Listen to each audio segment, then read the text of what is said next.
لله. الحمد لله الذي جعل القرآن شفاء للمؤمنين وموعظة للمتقين ورحمة للعالمين، وأشهد أن لا إله إلا الله وحده لا شريك له، وأشهد أن سيدنا ونبينا محمدا عبد الله ورسوله. اللهم صل وسلم وبارك على نبينا محمد وعلى آله وصحبه أجمعين وعلى التابعين لهم بإحسان إلى يوم الدين. أما بعد، میرے معزز بھائیو برادران اسلام، تمام تعریفیں اس اللہ کے لیے ہیں جس اللہ باری سبحانہ و تعالیٰ نے آپ کو اور مجھ کو صحت، عافیت، ایمان کے ساتھ رمضان کریم کا یہ مبارک مہینہ نصیب فرمایا ہے. صلاۃ و سلام و نبی محمد صلی اللہ علیہ وسلم پر کہ جن کے ہاتھ پر اللہ سبحانہ و تعالیٰ نے تمام انسانیت کی نجات رکھی ہے، اور پھر اللہ کی رضا و پیارے نبی کے ان صحابہ اور پاک جماعت پر جنہوں نے اللہ کا دین سنا، پڑھا، عمل کیا اور پھر پوری امانت داری کے ساتھ آپ تک، مجھ تک پہنچا دیا ہے. تو برادران اسلام، آج ہمارے جمعہ کے خطبہ کا موضوع ہے اللہ نے آپ کی اور میری ہدایت کے لیے، رہنمائی کے لیے آپ سے بعد، میرے بعد جو لوگ آئیں گے قیامت کی صبح تک، جو انسان بھی پیدا ہوگا اس کو اپنی جانب سے اللہ نے کیا ہے، رہنمائی کے لیے کتاب عزیز قرآن مجید 30 پاروں کا قرآن دیا ہے.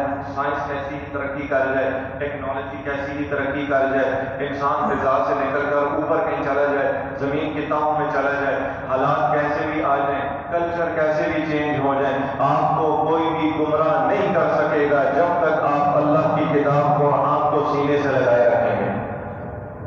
آسان سی بات ہے، سمجھ میں آ گئی ہے نا؟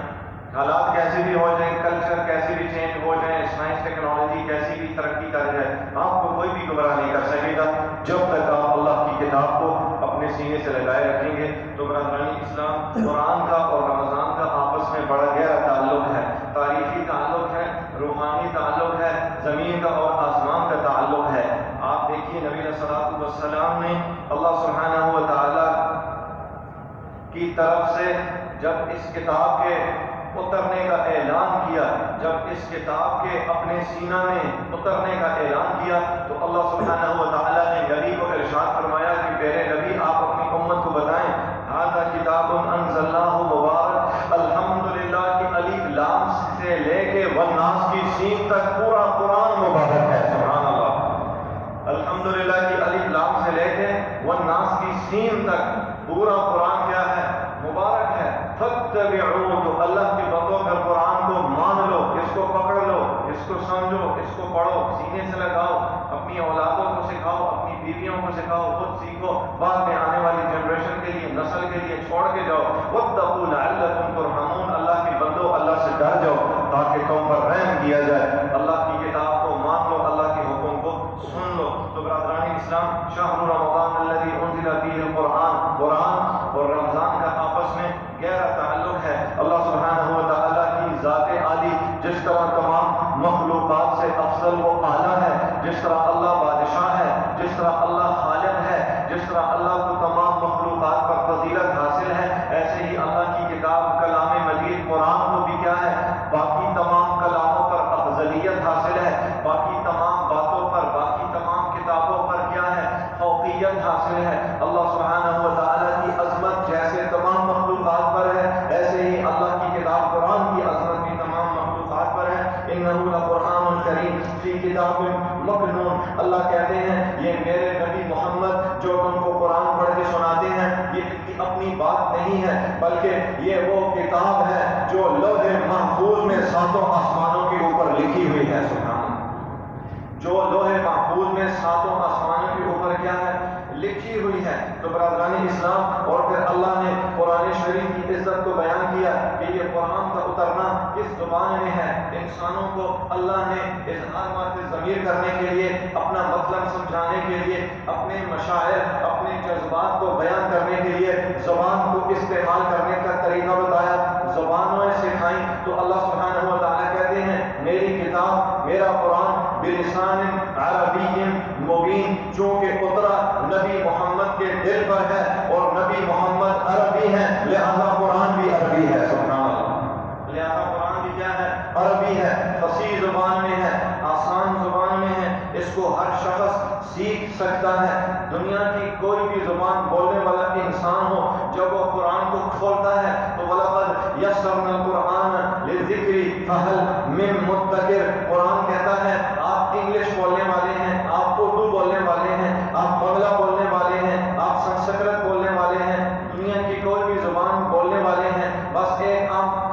کام آپ کریں، آپ کے دل میں توحید ہو، آپ اللہ کو ماننے والے ہیں، نبی محمد کو ماننے والے ہیں، قرآن کھولیں، قرآن آپ کے سامنے نرم پڑ جائے گا، قرآن آپ کے سامنے کیا ہے؟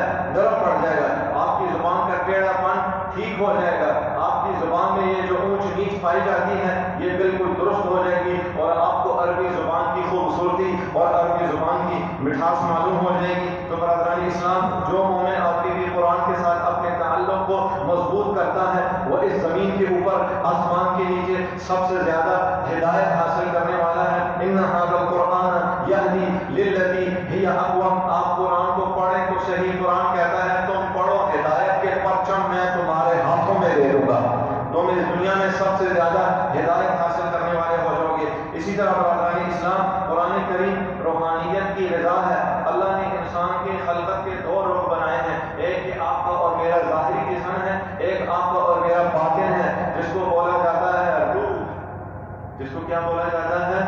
روح۔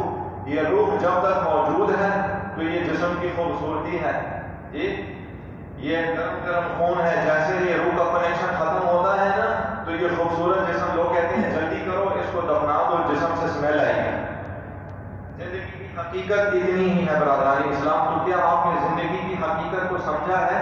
کیا آپ نے آنے والی زندگی کے لیے پھر تیاری کی ہے؟ ہر مومن آدمی کو اپنے آنے والی زندگی کے لیے تیاری کرنی چاہیے۔ تو برادران اسلام، قرآن کریم وہ روح کو صاف کرتا ہے، قرآن کریم دل میں ایمان اتارتا ہے، قرآن کریم اپنے باطن میں آپ کے اور میرے اندر نور کو اتارتا ہے۔ وَكَذَلِكَ أَوْحَيْنَا إِلَيْكَ رُوحًا مِّنْ أَمْرِنَا، اللہ کہتے ہیں ہم نے قرآن تم کو دیا ہے تاکہ تم فرش سے اٹھ کر عرش پر پہنچ جاؤ، زمینوں سے اٹھ کر کہاں ہے؟ آسمانوں میں چلے جاؤ۔ مَا كُنْتَ تَدْرِي مَا الْكِتَابُ وَلَا الْإِيمَانُ، قرآن اترنے سے پہلے نہ آپ کو عربی زبان معلوم تھی، نہ آپ کو کوئی ایمان کی حالت معلوم تھی، وَلَكِنْ جَعَلْنَاهُ نُورًا، لیکن ہم نے قرآن کو آپ کے لیے نور کا ذریعہ بنا دیا ہے۔ نَهْدِي بِهِ مَن نَّشَاءُ مِنْ عِبَادِنَا، ہم اپنے منتخب کردہ بندوں کو ہدایت دیں گے۔ وَإِنَّكَ لَتَهْدِي إِلَىٰ صِرَاطٍ مُّسْتَقِيمٍ، مومن مسلمان آدمی نبی کا امتی وہ صراط مستقیم پر ہے۔ تو برادران اسلام، مومن بندہ قرآن کریم کی تلاوت کرتا ہے، قرآن کریم کے بیان کردہ احکامات کو سمجھتا ہے، اس کے صریح احکامات جو موجود ہیں ان پر عمل کرتا ہے، اس کی متشابہ آیات پر ایمان رکھتا ہے، قرآن نے جس کو حلال قرار دیا ہے اس کو حلال سمجھتا ہے، اور قرآن کے حرام کردہ کو حرام سمجھتا ہے، اور قرآن میں اپنی مرضی سے رائے دینے سے اجتناب کرتا ہے۔ آج کل پرابلم یہ ہے کہ سوشل میڈیا کی وجہ سے ہر آدمی مفسر قرآن ہے، جس آدمی کا دل کرتا ہے اس کے کیا ہے سوشل میڈیا پہ وہ قرآن کی تفسیر بیان کرتا ہے، قرآن کے بارے میں باتیں شروع کر دیتا ہے، اپنی طرف سے جو اس کے دل میں آتا ہے وہ کہتا ہے۔ برادران اسلام، قرآن کریم کوئی عام کتاب تو نہیں ہے نا، کوئی اردو انگلش کی کتاب تو نہیں ہے، یہ اللہ رب العالمین کی کتاب ہے، اس کی تفسیر بیان کرنے والے وہ نبی محمد صلی اللہ علیہ وسلم ہیں، اور اس پر عمل کر کے دکھانے والے وہ نبی کی جماعت صحابہ کرام رضوان اللہ علیہ اجمعین ہیں۔ صرف یہ دو معیار ہیں جن معیار کی بنیاد پر آپ اور میں قرآن پر عمل کریں گے، باقی ہم کسی کی بات کو نہیں سنیں گے۔ والراسخون فی العلم یقولون آمنا به کل من عند ربنا وما یذکر الا اولو الالباب، اگر آپ کو اور مجھ کو قرآن میں کوئی بات سمجھ میں نہیں آئے گی تو ہم نبی محمد کو دیکھیں گے، ہم صحابہ کرام کے بیان کردہ حکم کو دیکھیں گے، اور اگر پھر بھی بات سمجھ میں نہیں آئے گی تو قرآن کہتا ہے ساری باتیں سمجھ میں آنا ضروری نہیں ہے، ساری باتیں سمجھ میں آنا ضروری نہیں ہے۔ آپ کی کھوپڑی ایک لمٹ رکھتی ہے، آپ کا دماغ ایک حد رکھتا ہے، آپ کی سوچ ایک حد رکھتی ہے، جہاں پر آپ کی کھوپڑی میں بات نہیں آئے تو آپ کہیں گے کہ تمام علم کو جاننے والا کون؟ اللہ۔ آپ کہیں گے کہ اللہ ہی ہے جو تمام امور کو جاننے والا ہے۔ برادران اسلام، یہی وہ چیز ہے جو قرآن کریم آپ کو اور مجھ کو بتانا چاہتا ہے۔ نصیحت حاصل کرنی ہو تو قرآن شریف سے نصیحت حاصل کریں، اللہ سبحانہ و تعالیٰ کی طرف سے اعزاز اگر آپ کو حاصل کرنا ہے، معزز اور مکرم بندے بننا چاہتے ہیں تو اللہ کی کتاب قرآن کریم کو اٹھا لیجئے، تھام لیجئے، اللہ سبحانہ و تعالیٰ آپ کو معزز اور مکرم فرما دیں گے۔ صلی اللہ تعالیٰ علی نبینا محمد وعلی آلہ وصحبہ اجمعین برحمتک یا ارحم الراحمین۔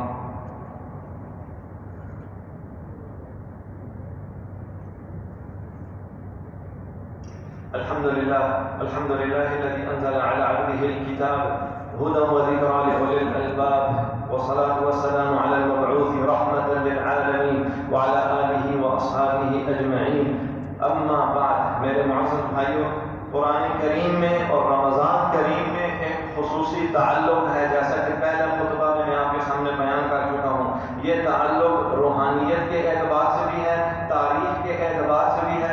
زمین اور آسمان والوں کا آپس میں ملنا، یہ وہ ایک اہم ترین نقطہ ہے جو آپ کو اور مجھ کو رمضان اور قرآن کے تعلق سے سمجھنا چاہیے. اس لیے کہ رمضان شریف کی ہر رات میں جبریل آسمان سے پیارے نبی کے پاس تشریف لاتے تھے اور ہر رات میں نبی علیہ الصلوۃ والسلام کے ساتھ مل کر قرآن شریف کا دور کیا کرتے تھے. سبحان اللہ. یعنی ہر رات میں نبی اور جبریل آپس میں ایک دوسرے کو ایک سپارہ یا دو سپارے سنایا کرتے تھے. فیدارسہ القرآن، صحابہ کرام کی حدیث کیا ہے؟ فیدارسہ القرآن. نبی علیہ الصلوۃ والسلام اور جبریل آپس میں مل کر قرآن شریف ایک دوسرے کو سنایا کرتے تھے. تو برادران اسلام، آئیے آپ اور میں جبریل اور نبی محمد صلی اللہ علیہ وسلم کی سنت کو زندہ کریں. آئیے آپ اور میں آسمان اور زمین کے اس دوبارہ تعلق کو قائم کریں جو تعلق نبی اور جبریل کے درمیان تھا. آپ اور میں اپنے بچوں کو اگر کھانے کے دسترخوان پر جمع کرتے ہیں تو ان کو قرآن کے دسترخوان پر بھی جمع کریں، ان کو قرآن کی مجلس میں جمع کریں، مل کر کے اجتماعی طور پر قرآن شریف کی آیات پڑھیں، مل کر کے اجتماعی طور پر قرآن شریف کی تلاوت کریں، تاکہ آپ کے یہ چھوٹے بڑے ہوتے ہوئے جو بچے ہیں ان کے دلوں میں قرآن کی عظمت پیدا ہو، ان کے دلوں میں قرآن کی محبت پیدا ہو اور ان کو پتہ چلے کہ ان کے والدین بھی قرآن شریف کے مالک ہیں.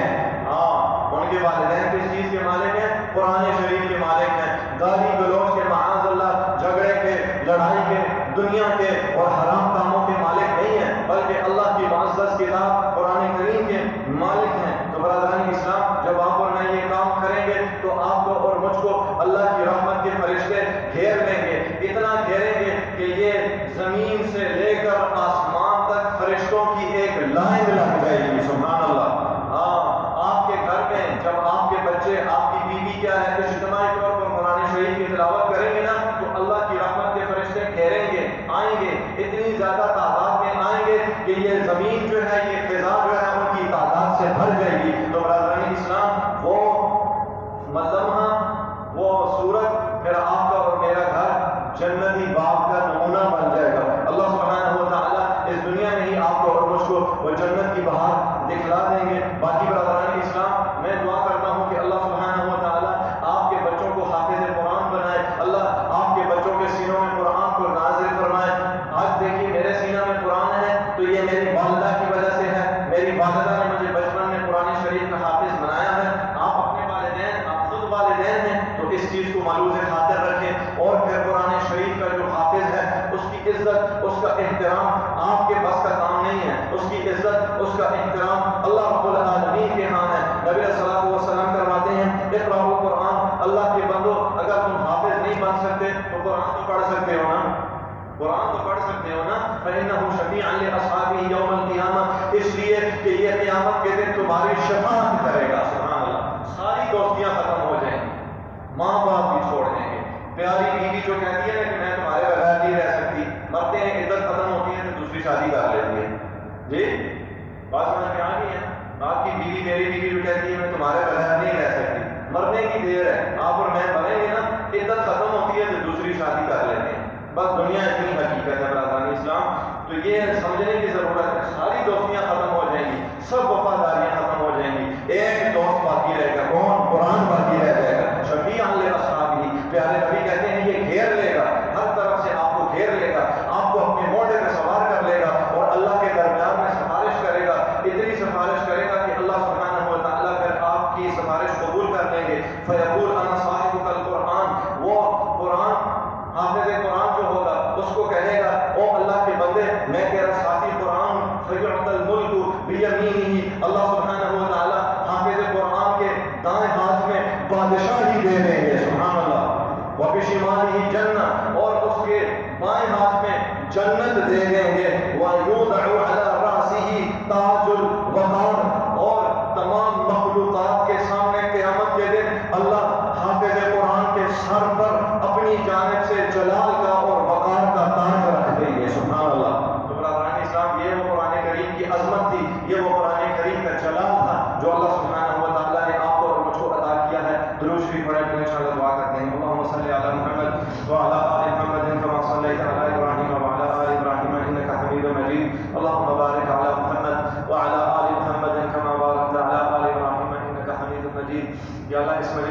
اس مسجد میں جتنے حاضرین موجود ہیں سب کے صغیرہ کبیرہ گناہوں کو معاف فرما، سب کی جان مال اولاد میں برکت نصیب فرما۔ خلفائے راشدین ابو بکر عمر عثمان و علی آل نبی ازواج نبی ہر ایک مسلمان مرد اور عورت سے راضی ہو جا۔ یا اللہ ہم کو قرآن کریم کے ساتھ محبت نصیب فرما، قرآن کریم کو ہماری آنکھوں کی ٹھنڈک دل کا نور بنا، قرآن کریم کو ہمارا شفیع بنا، قرآن کریم کو ہمارا دنیا و آخرت کا ساتھی بنا۔ ہماری نسلوں میں اپنی کتاب مجید کو زندہ فرما، ہماری موجودہ نسلوں میں اپنی کتاب مجید کو جاری و ساری فرما۔ یا اللہ ہم کو نیک بندوں میں صالحین میں شامل فرما، رمضان شریف کی عبادات کرنے کی توفیق عطا فرما، رمضان کی تمام برکات ہم کو نصیب فرما۔ شیخ زاید اور ان کے بھائیوں پر رحم فرما، ان کو جنت الفردوس